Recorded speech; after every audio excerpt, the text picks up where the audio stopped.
ನಟಿ ಮಂಜುಳಾ ಕನ್ನಡ ಸಿನಿಮಾ ರಂಗವನ್ನ ಒಂದು ಕಾಲದಲ್ಲಿ ಆಳಿದಂತಹ ನಟಿ. 70-80ರ ದಶಕದಲ್ಲಿ ಅಗ್ರಮಾನ್ಯ ನಾಯಕಿಯರಲ್ಲಿ ಒಬ್ಬರು. ಇವತ್ತು ನಟಿ ಮಂಜುಳಾ ಅವರು ಬದುಕಿದ್ರೆ ಅವರಿಗೆ 72 ವರ್ಷ ಆಗಿರ್ತಿತ್ತೇನೋ. ಅದೆಷ್ಟೋ ಸೂಪರ್ ಹಿಟ್ ಸಿನಿಮಾಗಳನ್ನ ಕೊಟ್ಟು ಈಗಿನ ಕಾಲದ ಹೀರೋಯಿನ್‌ಗಳಿಗೂ ಕೂಡ ಅವರು ಮಾದರಿ ಆಗ್ತಿದ್ರು. ಆದ್ರೆ ಜೀವನ ಅನ್ನೋದು ಎಲ್ಲ ಸರಿ ಇರ್ಬೇಕಲ್ವಾ? ಕಲಾ ಜೀವನನೇ ಬೇರೆ, ವೈಯಕ್ತಿಕ ಜೀವನನೇ ಬೇರೆ. ವಿಧಿ ಅನ್ನೋದು ಮಂಜುಳಾ ಅವರ ಬಾಳಲ್ಲಿ ಕ್ರೂರತನವನ್ನೇ ಮೆರೆದಿತ್ತು. ತೆರೆ ಮೇಲೆ ಗಯ್ಯಾಳಿ ಪಾತ್ರ ಆಗಿದ್ರು ಸರಿ, ಕೌಟುಂಬಿಕ ಪಾತ್ರ ಆಗಿದ್ರು ಸರಿ, ಲೀಲಾಜಾಲವಾಗಿ ನಟಿಸಿದಂತಹ ಮಂಜುಳಾ ಅವರು ನಿಜ ಜೀವನದಲ್ಲಿ ಸೋತು ಹೋಗಿದ್ರು. ಯಶಸ್ಸಿನ ಉತ್ತುಂಗಕ್ಕೇರಿದ್ರೂ ಕೂಡ ವೈಯಕ್ತಿಕ ಜೀವನದಲ್ಲಿ ಪಾತಾಳ ಸೇರಿದ್ರು. ಕೇವಲ 31 ವರ್ಷಕ್ಕೇನೆ ತಮ್ಮ ಜೀವವನ್ನೇ ಕಳೆದುಕೊಂಡ್ಬಿಟ್ಟಿದ್ರು ಮಂಜುಳಾ ಅವರು. ಅಸಲಿಗೆ ಮಂಜುಳಾ ಅವರ ಜೀವನದಲ್ಲಿ ಆಗಿದ್ದಾದ್ರೂ ಏನು? ಆಕೆ ಅಷ್ಟು ಚಿಕ್ಕ ವಯಸ್ಸಿಗೆನೆ ತಮ್ಮ ಜೀವವನ್ನೇ ಕಳೆದುಕೊಳ್ಳುವಷ್ಟು ಅವರ ಲೈಫ್ ಅಲ್ಲಿ ನಡೆದಿದ್ದಾದ್ರೂ ಏನು ಅನ್ನೋದನ್ನ ಇವತ್ತಿನ ಈ ವಿಡಿಯೋದಲ್ಲಿ ನಾವು ಹೇಳ್ತೀವಿ. ಅದಕ್ಕೂ ಮುಂಚೆ ನಮ್ಮ ಚಾನೆಲ್ ನ ಇದುವರೆಗೂ ಕೂಡ ನೀವು ಸಬ್ಸ್ಕ್ರೈಬ್ ಮಾಡ್ಕೊಂಡಿಲ್ಲ ಅಂತಂದ್ರೆ ಈಗಲೇ ಸಬ್ಸ್ಕ್ರೈಬ್ ಮಾಡ್ಕೊಳ್ಳಿ. ಹೆಚ್ಚಿನ ವಿಡಿಯೋ ಅಪ್ಡೇಟ್ಸ್‌ಗಾಗಿ ಬೆಲ್ ಐಕಾನ್ ಪ್ರೆಸ್ ಮಾಡ್ಕೊಳ್ಳಿ. ನಮ್ಮ ಕನ್ನಡದ ಸೂಪರ್ ಹಿಟ್ ನಟಿ, ಪ್ರಸಿದ್ಧ ನಟಿ ಮಂಜುಳಾ ಅವರು ಹುಟ್ಟಿದ್ದು 1954ರ ನವೆಂಬರ್ 8ರಂದು. ಇವರು ತುಮಕೂರಿನ ಹೊನ್ನೇನಹಳ್ಳಿ ಮೂಲದವರು. ಕೇವಲ 11ನೇ ವರ್ಷಕ್ಕೆನೆ ಇವರು ಬಾಲನಟಿಯಾಗಿ ಸಿನಿಮಾ ರಂಗಕ್ಕೆ ಎಂಟ್ರಿಯನ್ನ ಕೊಡ್ತಾರೆ. 1966ರಲ್ಲಿ ಮನೆ ಕಟ್ಟಿ ನೋಡು ಅನ್ನುವಂತಹ ಸಿನಿಮಾದ ಮೂಲಕ ಇವರು ಬಣ್ಣವನ್ನ ಹಚ್ತಾರೆ, ಸಿನಿಮಾ ರಂಗಕ್ಕೆ ಕಾಲಿಡ್ತಾರೆ. ಇನ್ನು ಮಂಜುಳಾ ಅವರ ಸಿನಿಮಾ ಜರ್ನಿಯಲ್ಲಿ ಇವರಿಗೆ ಬಿಗ್ ಬ್ರೇಕ್ ಕೊಟ್ಟಂತಹ ಸಿನಿಮಾ ಅಂತಂದ್ರೆ 1973ರಲ್ಲಿ ರಿಲೀಸ್ ಆದಂತಹ ಬಹುತಾರಾಂಗಣದ 3.5 ವಜ್ರಗಳು ಅನ್ನುವಂತಹ ಸಿನಿಮಾ. ಈ ಸಿನಿಮಾದಲ್ಲೇನೆ ಮೊದಲ ಬಾರಿಗೆ ಇವರು ಡಾಕ್ಟರ್ ರಾಜ್‌ಕುಮಾರ್ ಅವರ ಜೊತೆ ಸ್ಕ್ರೀನ್ ಶೇರ್ ಅನ್ನ ಮಾಡ್ತಾರೆ. ಇದಾದ ನಂತರ ಇವರು ಎರಡು ಕನಸು, ಸಂಪತ್ತಿಗೆ ಸವಾಲ್, ಭಕ್ತ ಕುಂಬಾರ, ದಾರಿ ತಪ್ಪಿದ ಮಗ, ಮಯೂರ ಹೀಗೆ ಸಾಲು ಸಾಲು ಸಿನಿಮಾಗಳನ್ನ ಇವರು ಅಣ್ಣವ್ರ ಜೊತೆನೆ ನಟಿಸ್ತಾರೆ. ಇವರು ಇನ್ನು ಶಂಕರ್ ನಾಗ್ ಅವರ ಜೊತೆ ಕೂಡ ನಟಿಸಿದ್ದಾರೆ. ಶ್ರೀನಾಥ್ ಮತ್ತೆ ಮಂಜುಳಾ ಅವರ ಕಾಂಬಿನೇಷನ್ ಅಲ್ಲಿ ಬಂದಂತಹ ಸಿನಿಮಾಗಳು ಸೂಪರ್ ಹಿಟ್ ಜೋಡಿ. ಮತ್ತೆ ಇವರಿಬ್ರು ಜೋಡಿಯನ್ನ ತುಂಬಾ ಜನ ಒಪ್ಕೊಂಡಿದ್ರು, ತುಂಬಾ ಇಷ್ಟಪಡ್ತಾ ಇದ್ರು. ಜೊತೆಗೆ ವಿಷ್ಣುವರ್ಧನ್ ಅವರ ಜೊತೆ ಕೂಡ ಇವರು ಸ್ಕ್ರೀನ್ ಅನ್ನ ಶೇರ್ ಮಾಡಿದ್ದಾರೆ. ಕನ್ನಡ ಅಷ್ಟೇ ಅಲ್ಲ, ತಮಿಳು, ತೆಲುಗುನಲ್ಲೂ ಕೂಡ ನಟಿಸಿರುವಂತಹ ಮಂಜುಳಾ ಅವರು ಸುಮಾರು 100ಕ್ಕೂ ಹೆಚ್ಚು ಸಿನಿಮಾಗಳಲ್ಲಿ ಇವರು ಕಾಣಿಸ್ಕೊಂಡಿದ್ದಾರೆ. ಇನ್ನು ದೀಪ ಅನ್ನುವಂತಹ ಸಿನಿಮಾಗಾಗಿ ಫಿಲಂ ಫೇರ್ ಪ್ರಶಸ್ತಿ ಕೂಡ ಪಡೆದಿದ್ದಾರೆ ಮಂಜುಳಾ ಅವರು. ಇಷ್ಟು ಎತ್ತರಕ್ಕೆ ಬೆಳೆದಿದ್ದಂತಹ ಮಂಜುಳಾ ಅವರು ವೈಯಕ್ತಿಕ ಜೀವನದಲ್ಲಿ ಮಾತ್ರ ಎಡವಿ ಬಿಟ್ಟಿದ್ರು. ವೈಯಕ್ತಿಕ ಜೀವನದಲ್ಲಿ ಆದಂತಹ ಒಂದಿಷ್ಟು ನೋವಿನಿಂದಾನೇ ತಮ್ಮ ಜೀವವನ್ನೇ ಕಳ್ಕೊಂಡ್ಬಿಟ್ಟಿದ್ರು. ಇದ್ರ ಬಗ್ಗೆ ಹಿರಿಯ ನಟ ದಿವಂಗತ ರಾಜೇಶ್ ಅವರು ಹೇಳ್ಕೊಂಡಿದ್ದಾರೆ. ಒಂದು ಸಂದರ್ಶನವೊಂದರಲ್ಲಿ ಮಂಜುಳಾ ಅವರ ಲೈಫ್ ಅಲ್ಲಿ ಏನಾಯ್ತು, ಅವ್ರ ದುರಂತಕ್ಕೆ ಯಾಕೆ ಈಡಾದ್ರು ಅನ್ನೋದನ್ನ ಹೇಳ್ಕೊಂಡಿದ್ದಾರೆ. ಅದನ್ನೇ ಇವತ್ತಿನ ಈ ವಿಡಿಯೋದಲ್ಲಿ ನಾವು ಕೂಡ ನಿಮ್ಮ ಮುಂದೆ ತರುವಂತಹ ಪ್ರಯತ್ನವನ್ನ ಮಾಡ್ತಾ ಇದ್ದೀವಿ. ಹಣ, ಐಶ್ವರ್ಯ, ಕೀರ್ತಿ, ಹೆಸರು ಎಲ್ಲ ಇದ್ರೂನು ಕೂಡ ಮಂಜುಳಾ ಅವರು ಅದನ್ನ ಅನುಭವಿಸೋದಕ್ಕೆ ಆಗ್ಲೇ ಇಲ್ಲ. ಅವರ ವೈಯಕ್ತಿಕ ಬದುಕು ಅವರಿಗೆ ಸಾಥ್ ಕೊಡ್ಲೇ ಇಲ್ಲ. ಮಂಜುಳಾ ಅವರ ಸಾವಿನ ಬಗ್ಗೆ 108 ಕಥೆಗಳು ಹುಟ್ಕೊಂಡಿದೆ. ಅವರು ತೀರಿ ಹೋದ ನಂತರ ಅವ್ರಿಗೆ ಹಾಗಾಯ್ತು ಹೀಗಾಯ್ತು ಅಂತ ಒಬ್ರೊಬ್ರು ಒಂದೊಂದು ಕಾರಣಗಳನ್ನ ಕೊಡ್ತಾರೆ. ಒಬ್ರು ಹೇಳ್ತಾರೆ ಚೀಟಿ ವ್ಯವಹಾರದಲ್ಲಿ ನಷ್ಟ ಆಗಿ ಅವರು ಆತ್ಮಹತ್ಯೆಯನ್ನ ಮಾಡ್ಕೊಂಡ್ರು ಅಂತ.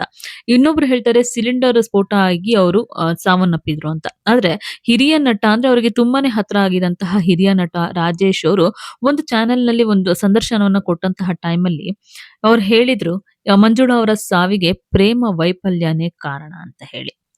ಎಸ್, ಮಂಜುಳಾ ಅವರು ಯಶಸ್ಸಿನ ಉತ್ತುಂಗದಲ್ಲೇ ಇದ್ದಾಗ್ಲೇನೆ ಅವರಿಗೆ ಅಮೃತಂ ಅನ್ನುವಂತಹ ತಮಿಳಿನ ಕ್ಯಾಮ್ರಾಮ್ಯಾನ್ ಕಮ್ ನಿರ್ದೇಶಕ ಇವರ ಮೇಲೆ ಪ್ರೀತಿ ಆಗಿರುತ್ತೆ. ಅದು ಹಾಗೇನೆ ಬೆಳೆದು ಮುಂದಿನ ಹಂತಕ್ಕೂ ಕೂಡ ಹೋಗುತ್ತೆ. ಅಲ್ಲಿಂದ ಏನಾಯ್ತು ಅನ್ನೋದನ್ನ ರಾಜೇಶ್ ಅವರು ಹೇಳಿದ್ದಾರೆ. ಏನಪ್ಪಾ ಅಂತಂದ್ರೆ ಅಮೃತಂ ಅಂತ ಅವರು ಕರುಣಾನಿಧಿ ಅವರ ಅಕ್ಕನ ಮಗ. ಅವರ ಸಿನಿಮಾದಲ್ಲಿ ಮಂಜುಳಾ ಅವ್ರಿಗೂ ಕೂಡ ಚಾನ್ಸ್ ಸಿಗುತ್ತೆ. ಈ ಒಂದು ಸಿನಿಮಾವನ್ನ ಮಾಡ್ತಂತಹ ಟೈಮ್ ನಲ್ಲೇನೆ ಇಬ್ರು ಕೂಡ ಪ್ರೀತಿಗೆ ಬೀಳ್ತಾರೆ. ಅದು ಮದುವೆ ಹಂತಕ್ಕೂ ಕೂಡ ಹೋಗುತ್ತೆ. ಆದ್ರೆ ನನ್ಗೂ ಕೂಡ ಗೊತ್ತಿತ್ತು ಈ ಒಂದು ವಿಚಾರ. ಆದ್ರೆ ವೈಯಕ್ತಿಕ ವಿಚಾರಗಳನ್ನ ನಾವು ಹೇಗೆ ಕೇಳೋದಕ್ಕೆ ಆಗತ್ತೆ, ಅದಕ್ಕೋಸ್ಕರ ಅದು ಅವರ ಇಷ್ಟೇ ಏನ್ ಮಾಡೋದಕ್ಕೂ ಆಗಲ್ಲ ಅಂತ ನಾನು ಸುಮ್ನಾಗಿದ್ದೆ ಅಂತ ಕೂಡ ಮಾತಾಡಿದ್ದಾರೆ. ಅಷ್ಟೇ ಅಲ್ಲ, ಮಂಜುಳಾ ಅವರ ಮಾರ್ಕೆಟ್ ತಗ್ಗಿದಾಗ ಅಂದ್ರೆ ಒಂದು ಸಿನಿಮಾ ಇಂಡಸ್ಟ್ರಿಯಲ್ಲಿ ಹೊಸ ಹೊಸ ಹೀರೋಯಿನ್ಸ್ ಬರ್ತಂತಹ ಟೈಮ್ ಅಲ್ಲಿ ಹಳೆ ಹೀರೋಯಿನ್ಸ್ ಗಳ ಒಂದು ಮಾರ್ಕೆಟಿಂಗ್ ಕೂಡ ಕಡಿಮೆ ಆಗ್ತಾ ಹೋಗುತ್ತೆ. ಈ ರೀತಿ ಆದಂತಹ ಟೈಮ್ ಅಲ್ಲಿ ಮಂಜುಳಾ ಅವರು ಮತ್ತೆ ಅವರು ಅಮೃತಂ ಕೂಡ ಜೊತೆಲೇ ಇರ್ತಾರೆ. ಯಾವಾಗ ಮಂಜುಳಾ ಅವರ ಒಂದು ಮಾರ್ಕೆಟ್ ಸಿನಿಮಾ ರಂಗದಲ್ಲಿ ತಗ್ಗುತ್ತಾ ಬರುತ್ತೋ ಆವಾಗ ಅಮೃತಂ ಅವರು ಮಂಜುಳಾ ಅವರನ್ನ ಬಿಟ್ಟು ಮದ್ರಾಸ್ನಲ್ಲೇನೆ ಸೆಟಲ್ ಆಗ್ಬಿಡ್ತಾರೆ. ಅದಾಗ್ಲೇ ಮಂಜುಳಾ ಅವ್ರಿಗೆ ಒಂದು ಮಗು ಕೂಡ ಆಗೋಗಿರುತ್ತೆ.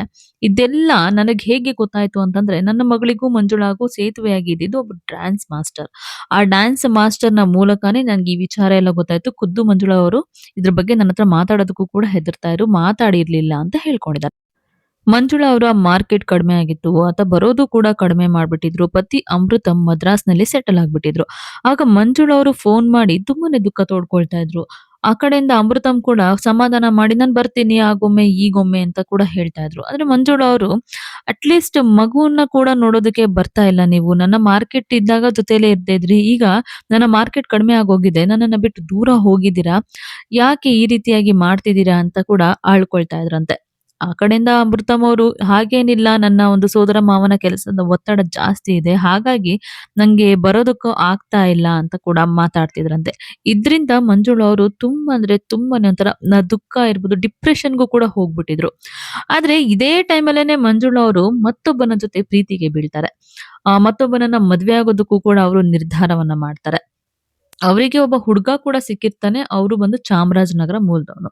ಸೊ ಆತ ಒಬ್ಬ ಒಳ್ಳೆ ವ್ಯಾಪಾರಸ್ಥನ ಮಗ ಕೂಡ ಆಗಿರ್ತಾನೆ. ವ್ಯಾಪಾರ ಚೆನ್ನಾಗಿದೆ. ಆ ಹುಡುಗನನ್ನ ಮದ್ವೆ ಆದ್ರೆ ಚೆನ್ನಾಗಿರ್ಬೋದು ಅನ್ನೋದು ಮಂಜುಳಾ ಅವರ ಒಂದು ನಿರ್ಧಾರ ಆಗಿತ್ತು. ಹಾಗಾಗಿ ಆತನನ್ನ ಮದ್ವೆ ಆಗೋದಕ್ಕೆ ಬಯಸ್ತಾರೆ. ಇವರಿಬ್ಬರ ಪ್ರೇಮ ಎಲ್ಲಿವರೆಗೂ ಇತ್ತು ಅಂದ್ರೆ ಇವ್ರು ಮದ್ವೆ ಆಗ್ಬೇಕು ಅಂತ ಡಿಸೈಡ್ ಕೂಡ ಮಾಡ್ಬಿಡ್ತಾರೆ. ಇದೇ ವಿಚಾರವಾಗಿ ಹುಡುಗನ ಜೊತೆ ಮಂಜುಳಾ ಅವ್ರು ಕೂಡ ಮಾತಾಡ್ತಾರೆ. ನಾವಿಬ್ರು ಮದ್ವೆ ಆಗೋಗೋಣ ಅಂತ ಹೇಳಿ. ಆವಾಗ ಹುಡ್ಗ ಕೂಡ ಹೇಳ್ತಾನೆ ಬೇಡ ಮುಂದೆ ಒಂದ್ ಸ್ವಲ್ಪ ದಿನ ಹೋಗ್ಲಿ ಹಾಗೋಗ್ಲಿ ಅಂತ ಮುಂದೂಡ್ಕೊಂಡೇ ಬರ್ತಾ ಇರ್ತಾರಂತೆ. ಆದ್ರೆ ಹೀಗಾದ್ರೆ ಆಗೋದಿಲ್ಲ ಅಂತ ಯೋಚನೆ ಮಾಡಿದಂತಹ ಮಂಜುಳಾ ಅವರು ಮದ್ವೆ ಆಗೇ ಬಿಡೋಣ ದೇವಸ್ಥಾನದಲ್ಲಿ. ಸೊ ಇಬ್ರು ಕೂಡ ಹೋಗಿ ಮದ್ವೆ ಆಗಿ ಬಂದ್ಬಿಡೋಣ. ಆಗ ಎಲ್ಲರಿಗೂ ಕೂಡ ಒಪ್ಸೋದಕ್ಕೆ ಈಸಿ ಆಗುತ್ತೆ ಅಂತ ಒಂದು ಯೋಚನೆಯನ್ನ ಮಾಡ್ತಾರೆ. ಇದೇ ವಿಚಾರವಾಗೇನೆ ಇಬ್ರು ಕೂಡ ದೇವಸ್ಥಾನದ ಕಡೆಗೆ ಆದ್ರೆ ಮದ್ವೆ ಆಗ್ಬೇಕು ಅಂತ ಹೇಳಿ ಇವ್ರಿಬ್ರು ದೇವಸ್ಥಾನದ ಕಡೆಗೆ ಹೊರಟಿದ್ರಲ್ಲ, ಕಾರ್ ಮಧ್ಯಾಹ್ನ ದಾರಿ ಮಧ್ಯಾಹ್ನ ನಿಲ್ಲಿಸ್ಬಿಡ್ತಾನೆ ಹುಡ್ಗ. ಕಾರ್ ನಿಲ್ಲಿಸ್ಬಿಟ್ಟು ನಾನು ಅಪ್ಪ ಅಮ್ಮನ ಆಶೀರ್ವಾದ ತಗೊಂಡು ಬರ್ತೀನಿ. ಇದುವರೆಗೂ ಕೂಡ ನಾನು ಅವ್ರಿಗೆ ಹೇಳಿಲ್ಲ. ಅವರ ಆಶೀರ್ವಾದವನ್ನ ತಗೊಂಡೇ ಮದ್ವೆ ಆಗ್ಬೇಕು ಅಂತ ನನಗ್ ಮನ್ಸ್ ಅನ್ನಿಸ್ತಾ ಇದೆ. ತಂದೆ ತಾಯಿಗೆ ಹೇಳ್ದೆ ಮದ್ವೆ ಆದ್ರೆ ಚೆನ್ನಾಗಿರಲ್ಲ ಅಂತ ಹೇಳಿ ಮಂಜುಳಾ ಅವ್ರನ್ನ ಕನ್ವಿನ್ಸ್ ಮಾಡೋದಕ್ಕೆ ಶುರು ಮಾಡಿದ್ರಂತೆ. ಆದ್ರೆ ಮಂಜುಳಾ ಅವರು ಓಕೆ ಅಂತ ಹೇಳಿ ಹೋದಾಗ ಅದ್ರ ಹುಡುಗನ ಮನೆಯವರು ಇದಕ್ಕೆ ಯಾವುದೇ ರೀತಿಯಿಂದನೂ ಕೂಡ ಒಪ್ಪಿಗೆ ಕೊಟ್ಟಿರ್ಲಿಲ್ಲ ಅನ್ನೋಂತಹ ಮಾತು ಕೂಡ ಕೇಳಿ ಬರ್ತಾ ಇದೆ. ಅದ್ಯಾಕೋ ಗೊತ್ತಿಲ್ಲ ಆ ವಿಚಾರ ಆದ ನಂತರ ಮಂಜುಳಾ ಅವರ ಮನಸ್ಸು ಕೇಳಲೇ ಇಲ್ಲ. ಸುಮ್ನೆ ಹೇಗೆ ಬಿಡೋದಕ್ಕೆ ಆಗೋದಿಲ್ಲ ಅಂತ ಅನ್ಕೊಂಡು ಸೀದಾ ಮನೆ ಒಳಗಡೆ ಹೋಗಿ ಆ ಹುಡುಗನ ಮುಂದೆನೆ ಸೀಮೆಎಣ್ಣೆಯನ್ನ ತೆಗೆದುಕೊಂಡು ಬರ್ತಾರೆ. ಮೈ ಮೇಲೆ ಹಾಕೊಳ್ತಾರೆ. ನಿಜ ಹೇಳು ನನ್ನನ್ನ ಮದ್ವೆ ಆಗ್ತೀಯಾ ಇಲ್ವಾ ಅಂತ ಕೂಡ ಆತ ನನ್ನ ಕೇಳ್ತಾರೆ ಅಂತ ಹೇಳ್ಕೊಂಡಿದ್ದಾರೆ ರಾಜೇಶ್ ಅವರು. ಆದ್ರೆ ಇದಕ್ಕೂ ಕೂಡ ಆತ ಏನು ಹೇಳ್ತಾ ಇಲ್ಲ ಅಥವಾ ಅವನ ಕಡೆಯಿಂದ ಏನು ಉತ್ತರ ಬಂದಿಲ್ಲ ಅಂತ ಗೊತ್ತಾದಾಗ ಮಂಜುಳಾ ಅವರು ಏಕಾಏಕಿ ಬೆಂಕಿಯನ್ನ ಹಚ್ಕೊಂಡ್ಬಿಡ್ತಾರೆ. ತಮ್ಮ ಇಡೀ ದೇಹಕ್ಕೆ ಬೆಂಕಿ ಹಬ್ಕೊಬಿಡುತ್ತೆ. ನೋಡ್ತಿದ್ದಂತೆನೆ ಫುಲ್ ಸುಟ್ಟು ಹೋಗ್ತಾರೆ ಮಂಜುಳಾ ಅವರು. ಅಲ್ಲೇ ಇದ್ದಂತಹ ಅವರ ಅತ್ತಿಗೆ ಇರ್ಬೋದು, ಅವರ ರಿಲೇಶನ್ ಅವ್ರು ಇರ್ಬೋದು, ಪ್ರತಿಯೊಬ್ರು ಕೂಡ ಅವ್ರನ್ನ ಕರ್ಕೊಂಡು ಹೋಗಿ ವಿಕ್ಟೋರಿಯಾ ಹಾಸ್ಪಿಟಲ್‌ಗೆ ಸೇರಿಸ್ತಾರೆ. ಆದ್ರೆ ವಿಕ್ಟೋರಿಯಾ ಹಾಸ್ಪಿಟಲ್‌ನಲ್ಲಿ 1 ವಾರಗಳ ಕಾಲ ಸಾವು ಬದುಕಿನ ನಡುವೆ ಹೋರಾಡಿದಂತಹ ಮಂಜುಳಾ ಅವರು ಕೊನೆಗೂ ಉಳಿಲೇ ಇಲ್ಲ. 1986 ಸೆಪ್ಟೆಂಬರ್ 19ರಂದು ಮಂಜುಳಾ ಅವರು ಇಹಲೋಕವನ್ನ ತ್ಯಜಿಸ್ತಾರೆ. ಇನ್ನು ಮಂಜುಳಾ ಅವರ ಮಗ ಅಭಿಷೇಕ್ ಇವರು ಬೆಂಗಳೂರಿನಲ್ಲೇ ನೆಲೆಸಿದ್ದಾರೆ. ಖಾಸಗಿ ಕಂಪನಿಯೊಂದರಲ್ಲಿ ಕೆಲಸವನ್ನ ಮಾಡ್ತಾ ಇದ್ದಾರೆ. ಸೊ ಒಂದು ಸಂದರ್ಶನದಲ್ಲಿ ಇವರು ಕೂಡ ನಮ್ಮ ತಾಯಿಯ 2 ಕನಸು ಸಿನಿಮಾ ತುಂಬಾ ಇಷ್ಟ ಅಂತ ಹೇಳ್ಕೊಂಡಿದ್ರು. ಇವತ್ತು ನಮ್ಮ ಜೊತೆ ನಟಿ ಮಂಜುಳಾ ಅವರು ಇಲ್ಲ ನಿಜ. ಆದ್ರೆ ಅವರು ಮಾಡಿದಂತಹ ಸಿನಿಮಾಗಳು ಪ್ರತಿಯೊಂದು ಕೂಡ ಎಲ್ಲರಿಗೂ ಇಷ್ಟ ಆಗುವಂತದ್ದೇ. ಆಗಿನ ಕಾಲದಲ್ಲಿ ಅಷ್ಟೊಂದು ಗಯ್ಯಾಳಿ ಪಾತ್ರ ಮೇರು ನಟನ ಜೊತೆ ಸ್ಕ್ರೀನ್ ಶೇರ್ ಮಾಡಿ ಅವರ ಜೊತೆ ನಟಿಸಬೇಕು ಅಂತಂದ್ರೆ ಅಷ್ಟೊಂದು ಅವರು ಪಾತ್ರದಲ್ಲಿ ಅಭಿನಯದಲ್ಲಿ ಲೀನನಾಗ್ತಿದ್ರು, ಮಾಡ್ತಾ ಇದ್ರು. ಅಂದ್ರೆ ಎಲ್ಲೋ ಒಂದು ಕಡೆ ದುಡುಕಿನ ನಿರ್ಧಾರ ಇವರ ಜೀವನವನ್ನೇ ತಿಂದು ಹಾಕ್ಬಿಡುತ್ತೆ.